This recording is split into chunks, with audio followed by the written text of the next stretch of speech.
Hi guys, it's Toz from CrankyGamersUK.net. I'm here with my final video in this section of the finished build of the amazing Star Wars Lego Millennium Falcon. I'm going to take you through the pros and cons of it, the build, the details of how it went, also the details of the pretty cool minifigs. I apologise for the handheldness and unsteadiness of this. It's going to be the best way to do it than on a tripod, with it being so big.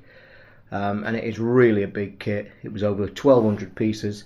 It took me approximately about 11 hours to build incomplete last night and the night before. I'll quickly go through. It came in 6 bags. Multiple bags as well, multiply numbered. There are 2 instruction manuals, as you can see. And I can quickly get rid of those. That was just to show you what they are. I want to go through the minifigs. First we have Princess Leia, basic bun haircut, which is the classic one that everybody recognises. The younger Obi-Wan Kenobi with his lightsaber and cool cape on the back. We then come to, I'll save Luke till the end because he's pretty cool, and I'll tell you why. Chewbacca, pretty cool markings on his back. You can see his belt and the stuff. He comes with a crossbow, but I removed that so I could fit him in the cockpit, which I'll show you later. One of the coolest figures, which is questionable why he's in this kit. I've seen quite a few videos talk of why would Darth Vader be in this kit. Nobody can answer, because the sad thing is there's no C-3PO and R2-D2, which of course in the first Star Wars he was in there. They was in the ship and doing all the stuff, which is a shame that they're not there. But the coolest figure is Luke, the young Luke. Now the reason he's cool, you can see his helmet. He comes with a standard blonde haircut and double face. He's got a face on the other side, but this side is the coolest because he's got his you see his visor. It's a bit out of focus, I apologise. He's got his visor because he's doing the training in the ship with Obi-Wan. So there are the minifigs. Let me get them out of the way and let me come on to the giant monstrosity of the Millennium Falcon. But it's not a monstrosity, it's pretty awesome. I'll give you a review all round. The front is pretty cool. It's really large as well. To try and get you into scale, there's my hand. I'll try and get you into scale on the ship with my hand, and there's the cockpit. I guess that's a good kind of feeling of size, so you get a really good feeling of how really large it is. I'll give it a spin. You can see the edges. These were really cool, a cool build. They came in sections of 3 and wrapped round and fixed on. The sides as well will continue on with again the wraparound. A really cool bit that you can see what they've done on the back to create a blue light source. Also the top of that is really neat. A lot of stickers on here, and I've got to say, not very good quality stickers as well. These are already, as you can see, the build was only finished about half an hour ago, and they're not really stuck on, which is a shame, because I'll show you inside the ship in a little while, which is, can't understand why they've gone printed and sticker, which is Lego seem to be doing a lot of. But there's the ship in its entirety. I will now show you, there's a cool turret on top that basically spins. Again, a sticker on there, which again is being fetched off by that, which is a shame. But a cool feature of this, I actually made a tiny error in the build, which I will show you. Inside here, inside the cockpit, you will see is this cool little thing, and that is the gun turret, where you can sit 2 minifigs on either side, which has obviously got to be Luke. Now I don't know if you're going to catch this in the light, but you can see the little red thing there. There was actually supposed to be one on that side, but I, very early in the build, didn't put it in right. But it doesn't make much difference because that still slots in the same, and you can just replace the gun turret. So it's not a massive error. It is really easy to make errors on these big builds, as I just like so. There is the turret. Now we'll come to the other cool bit. Now I'll show you this first. You are going to see what happens to these bits, which some Star Wars fans don't like, some do, but as you can see, they pretty neatly, let me try and zoom out for you, they open up. Even the big door there, they all open up. to reveal the inside of the ship. Now some say that looks a bit naff. You see, I don't. I like it because what it does, they've really gone to town on the insides, and I will come to some of the features. One of the other sticker sets there, again, not very clever. That turns a little bit, no idea why. It's on a turret that turns, maybe just for design purposes to fit it all in. But we will go through some of the features. Obviously in this corner here, there's the piece where you can place Luke to practice against the drone. When he was practicing, there's a bin there full of weapons and tools.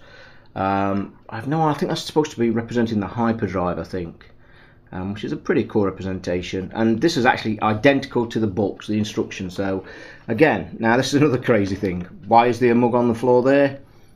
God only knows, but that is exactly where the instructions tell you. 2 cool beds, if you wish.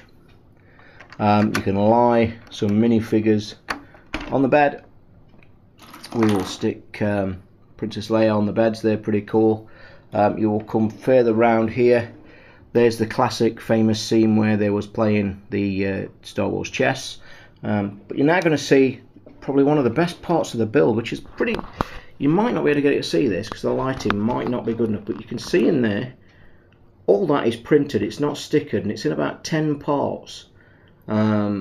And it's just such a shame that all that detail has gone into printing and then it's covered with the likes of this.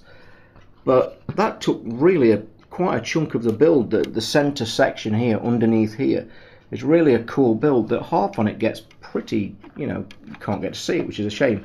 One of the cool features, and this with me having gigantic hands is a little bit hard to show you, but in here we have the secret escape hatch, which I will show you. I think it can, if I'm not mistaken, you can just fit one minifig in with its arms down and obviously no guns. So there is the minifig, there's the secret escape hatch, pretty neatly done. A shame that it's not, can't fit more in, or it's not a bit larger, but again, I think what they've done with this kit, they've tried to get everything they can in such an amazing kit. So there you have it. The only other section I will show you as he breaks the satellite dish off, which again with these kits is so easy to do, but it's easy replaceable. But here we go, guys. We will slowly but surely put this lot back. I must admit my given preference is closed, because I think you get to see all the I think you'll get to see all the shape of what the Millennium Falcon is. I think is the best way to describe it. And there it is, back to its glory. That's certainly the way I'll be displaying it. I won't be displaying it with it open. Some say all these kits made to be played with. Lego kits, I mean, these are hobbies. These are adult hobbies really for collectors. Is it meant to be played with? I'd say not, because it is really heavy, and I mean heavy. The other cool bit, the last bit of the build that you got to do, was the cool cockpit. The dome comes off. That was a bit of a tight squeeze on there, and I'm still not 100% safe that that's going to hold. It's holding 2 dome bits there, but that is tight on there. I did like the front forks of that. That was a real nice build inside there. And what Lego do, and it's a weird thing actually, 1,200 pieces, but in there, inside that gap is a lot of bits and bobs that you've stuck on, and pieces that then get covered with the big bit, which is a bit strange, but that's Lego. In here is pretty cool. It is the cockpit. Again, a printed brick, not a sticker. Again, why do some and not the others? You can actually make this fit 2 minifigs. One squeezes in there, Chewbacca just fits in there, but it is a tight squeeze. And in the instruction manual, they actually do only show you Han Solo at the helm of the cockpit. So what you can also do, I'm not sure if I can better do this one-handed, but I will try. That goes on like that, but what you can actually do, you can use this as a guess if you were, again, playing with the kit. You can use it as a kind of escape shuttle. As I say, really hard one-handed, so apologies for trying, but I've done it. It can be used as a kind of escape pod, I guess. Not sure if that's what's supposed to happen, but we'll stick it back on. But all in all, guys, I mean, I've been asked on Twitter, at Tozall if you want to follow me. I do a lot of these builds, a lot of reviews. I've got some more coming up this week. Is this worth the price tag? It's retails around £130 on lego.co.uk. I've seen it sold on eBay, full new kit but without the minifigs, for around about 90 to 100. I was a bit skeptical. I got this in the May the 4th deal, with a good chunk of money off it, and when I was building it halfway through I kept thinking, is this really worth the money? Completely changed my mind at the end. The size, the weight, the feel, the build itself, 11 hours of fantastic enjoyment. Not very technical. I suppose some youngsters could build this as well and have great fun with it, as well as the big youngsters, as my wife likes to call me. But yeah, it's cracking. It's my best build by an absolute mile. It's superb. My favourite kit. I think the only one now left to really dream about getting is the Death Star. That is the ultimate kit. That is over 3,000 pieces, and I think around about £300. So I doubt that will ever happen, but we may do. You never know. But this is the Star Wars Lego Millennium Falcon. Have to say, highly recommended, guys, if you're a collector or a fan. It's the best kit I've seen. Thoroughly enjoyed the build. So much so I will probably build it again sometime in the future. But it's lovely. It really is gorgeous. So thanks for watching, guys. Give us a thumbs up and a follow and a subscribe, and we'll get to see plenty more. Also, if you want to follow my website, crankygamersuk.net, we are actually a video game website, but this is just a little side hobby. But yeah, we do a video game podcast every week. Come and join us. We cover all the consoles and gaming, so hope you enjoyed it. But that was a really enjoyable build. Cheers, guys. See you next time. Bye.